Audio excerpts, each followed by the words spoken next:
Dear Lumi, if you're reading this, the library is now yours. The stories inside are old, and we must not forget them. Books want to be read, and stories live only when someone reads them out loud.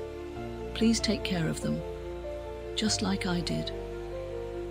With love, Grandma.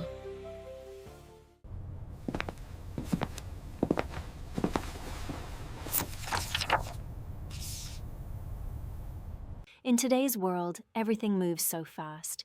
We rush, we hurry, and we rarely stop to simply breathe. But here, in this moment, we can slow down.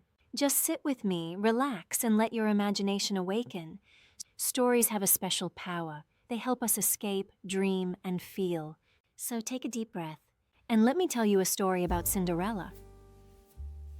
Cinderella, a tale of light and ash. Long ago, in a peaceful valley wrapped in silver fog, there lived a young girl named Ella Brightwood. She once had a warm home, a loving father, and a mother whose laughter filled the halls like bells. But life can change in a single season. When Ella's mother passed, her father remarried. His new wife, Lady Morwen Vexley, arrived with 2 daughters, Seraphina and Drusilla. They looked beautiful on the outside, but inside lived jealousy and vain ambition. When Rowan Brightwood fell ill on a journey and never returned, the house passed into Lady Morwen's hands. Ella was pushed from her room to the dusty attic, from her place at the table to the hearth. Covered in ash, the sisters began to call her Cinderella. Ella disliked the name, but she bore it with quiet dignity.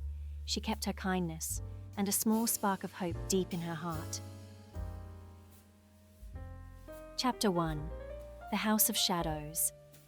Ella woke before dawn each morning. She swept floors, washed garments, fetched water, polished silver until her hands burned, and prepared meals she barely had time to taste. Her stepsisters lounged in feathered chairs, reading romances or whispering gossip. Lady Morwen, sharp and cold, commanded the house with cutting words. "Cinderella," she said, "you left streaks on the window pane. Redo it. Perfection is the least you owe us." Ella bowed her head. "Yes, stepmother." Despite everything, she carried a gentle spirit. When work overwhelmed her, she slipped into the garden where her mother's flowers still grew. There she whispered memories into the petals, and sometimes the wind answered. Chapter 2. Rumors of a Royal Ball. One grey morning, excitement filled the streets. Drusilla burst into the kitchen, waving a golden scroll. "A royal ball! Every maiden is invited. The prince is choosing a bride." Seraphina nearly fainted. "A chance to become queen!" Lady Morwen smiled, ambitious and calculating. "My daughters will dazzle the court." Drusilla glanced at Ella. "You? Don't even dream of coming."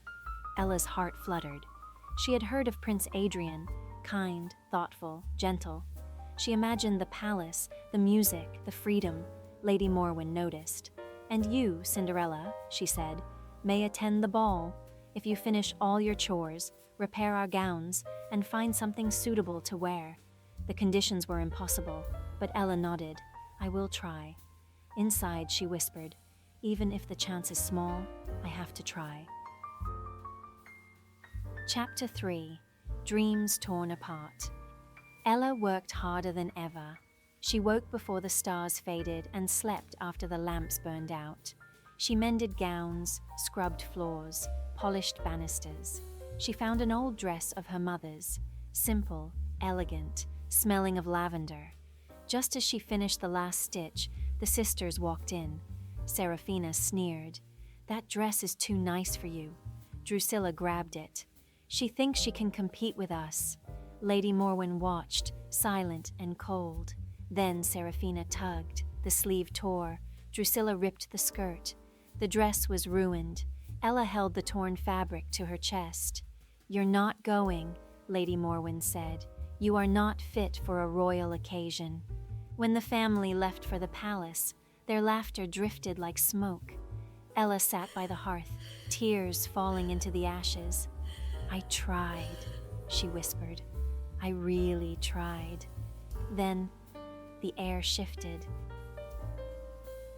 Chapter 4. The Guardian of Starlight. A soft glow formed on the staircase.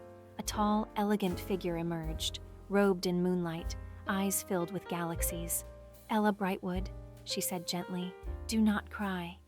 Ella stumbled back. Who are you?" "I am Lumiel, guardian of starlight, protector of hearts that shine in darkness. I have seen your kindness."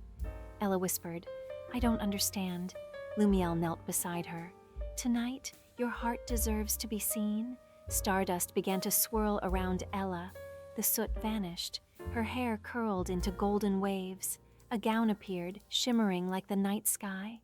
Crystal shoes formed at her feet. Ella trembled. "I feel like I'm dreaming." "This dream is yours," Lumiel said. "But remember, my magic fades at midnight." A pumpkin became a white carriage. Animals became footmen and horses. "Go," Lumiel said. "Let your heart lead you." Chapter 5. The Royal Ball begins. Lanterns glowed in the palace gardens. Music drifted through the night. When Ella entered, the room fell silent. She looked like moonlight walking. Prince Adrian, standing in the garden for fresh air, saw her and froze. He approached. "May I know your name?" "It's just Ella." "Then may I have this dance?" Their hands touched. The world softened. They talked for hours about books, dreams, belonging. Ella felt truly seen. But then, dong, the bells of midnight. "I have to go," Ella cried. Her gown flickered. The magic unraveled. She fled the palace, losing a single crystal slipper on the steps. Chapter 6. The Prince's Search. The next day, the kingdom buzzed. Prince Adrian held up the slipper. "I will search every home until I find the girl of the starlight." No one fit the slipper. At last, he reached the Brightwood estate. Lady Morwen welcomed him with a false smile. Seraphina tried. Too large. Drusilla tried. Too small. Then Adrian noticed Ella standing quietly at the doorway. "Who is she?" he asked. "No one," Lady Morwen snapped. Ella stepped forward. "May I try?" The slipper slid on perfectly. A faint glow surrounded her. Adrian recognized her instantly. "It is you," he whispered. Ella lifted her chin. "I am Ella Brightwood. This was my home." The prince looked at the stepfamily. The cruelty ends now. Chapter 7. The Choice of a Queen. At the palace, Ella felt unsure. "Adrian," she said, "people cheer for the girl in the magical gown, not the girl covered in ash. What if I'm not meant to be queen?"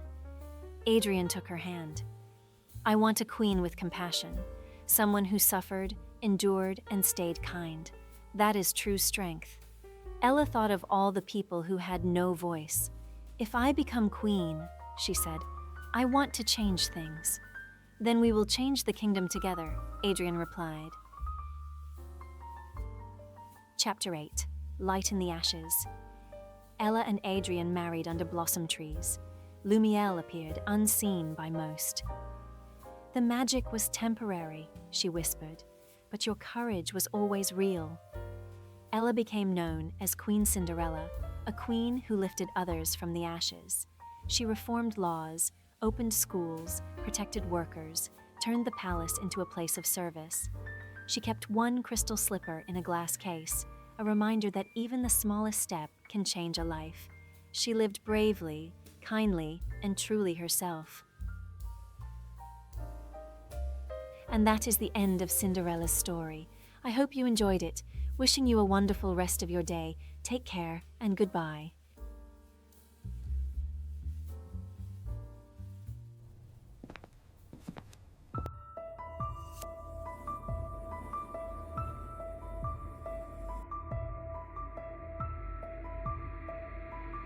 Another story trying to stay alive, huh? Not yet. She's not ready to see this.